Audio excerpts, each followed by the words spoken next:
kita bahas, yuk diklik dulu tombol subscribe-nya. Mungkin kalian sudah sering mendengar negara Irak di berita yang ada lewat TV, online, dan sosial media. Namun, tahukah kalian bahwa ternyata negara Irak ada dalam Alkitab dan ternyata setelah negara Israel, negara Iraklah yang paling banyak disebut. Zaman dahulu belum ada penyebutan nama Irak, namun dengan nama-nama lain seperti Babilonia, Kasdim, Tanah Sinear, Mesopotamia, dan lain-lain. Tapi secara geografis menunjukkan bahwa lokasi tersebut adalah Irak di zaman modern. Apa saja fakta menarik tentang Irak? Yang pertama, Taman Eden berada di Irak. Secara geografis, Taman Eden dikelilingi oleh 4 sungai yakni Efrat dan Tigris. Saat ini, negara yang dikelilingi oleh 2 sungai tersebut adalah Mesopotamia alias Irak. Kejadian 2 ayat 10-14. Artinya bahwa Adam dan Hawa juga diciptakan di Irak. Wah, apakah sebenarnya warga negara Adam dan Hawa dari sisi geografis adalah orang Irak ya, Jesiers? Yang kedua, Mesopotamia yang sekarang Irak adalah tempat lahirnya peradaban. Jika kalian baca di Alkitab, peradaban maju salah satunya adalah di Mesopotamia, bahkan sampai ada kekaisaran.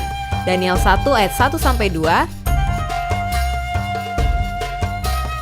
Yang ketiga, Nuh membangun Bahtera di Irak. Yang keempat, Menara Babel berada di Irak. Disebutkan bahwa Menara Babel terletak di Tanah Sinear, yaitu Irak secara geografis. Kejadian 10 ayat 8-97, Kejadian 11 ayat 1-4.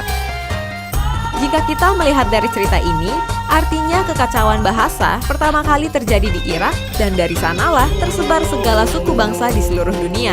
Luar biasa ya? Yang kelima, Abraham berasal dari Ur, yang ada di Irak Selatan. Secara lengkap berasal dari Ur Kasdim atau daerah orang-orang Kasdim. Kejadian 11 ayat 31, Kisah Para Rasul 7 ayat 2-4. Yang keenam, istri Ishak, Ribka, berasal dari Nahor yang ada di Irak. Bahkan Yakub juga bertemu Rahel di Irak saat dia bekerja dengan pamannya Laban di daerah Padan Aram, Mesopotamia. Yang ketujuh, Yunus berkhotbah di Niniwe yang berada di Irak.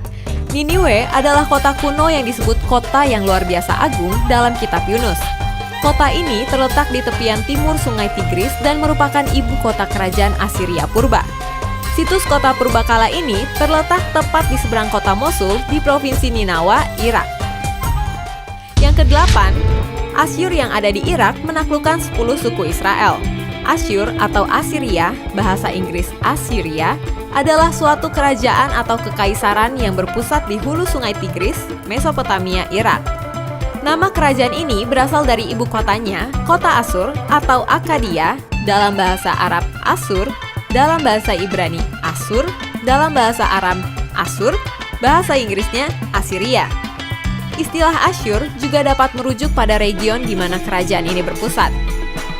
Pada masa Asyur tua, abad ke-20 hingga ke-15 sebelum Masehi, Asyur menguasai sebagian besar Mesopotamia hulu dan sebagian dari Asia Kecil. Yang kesembilan, Babel yang ada di Irak menghancurkan Yerusalem. Negara Babel yang menghancurkan Israel di masa lampau adalah Irak di masa kini. Babilonia tahun 1696 sampai 1654 sebelum Masehi atau Babel dinamai sesuai dengan ibu kotanya, Babylon, adalah negara kuno yang terletak di selatan Mesopotamia, sekarang Irak, di wilayah Sumeria dan Akkadia. Babel pertama disebut dalam sebuah tablet dari masa pemerintahan Sargon dari Akkadia dari abad ke-23 sebelum Masehi. Tentu saja ini mengkonfirmasi bahwa Daniel berada di sarang singa di Irak. Termasuk juga 3 anak Ibrani, Sadrak, Mesak, dan Abednego berada di api di Irak. Belshazzar, Raja Babel, melihat tulisan di dinding di Irak. Raja Nebukadnezar, Raja Babel, membawa orang-orang Yahudi ke Irak setelah mengalahkan Israel dan menghancurkan Bait Allah. Yang ke-10, Yehezkiel berkhotbah di Irak. Nabi Yehezkiel adalah satu dari beberapa nabi yang dibawa ke pembuangan di negeri Babilonia. Yang ke-11, kerajaan manusia yang dijelaskan dalam Wahyu disebut Babel yang merupakan sebuah kota di Irak. Wahyu 17 dan 18. Nah, seperti apakah peran Irak nantinya di akhir zaman ini? Kemungkinan berdasarkan sejarah yang ada di masa lampau, bisa jadi negeri Irak ini bakal menjadi salah satu yang masuk dalam sejarah di masa depan. Kita lihat saja bagaimana akhir dari kesudahan segala sesuatu. Oke, segitu dulu ya Jesiers. Jika ada usulan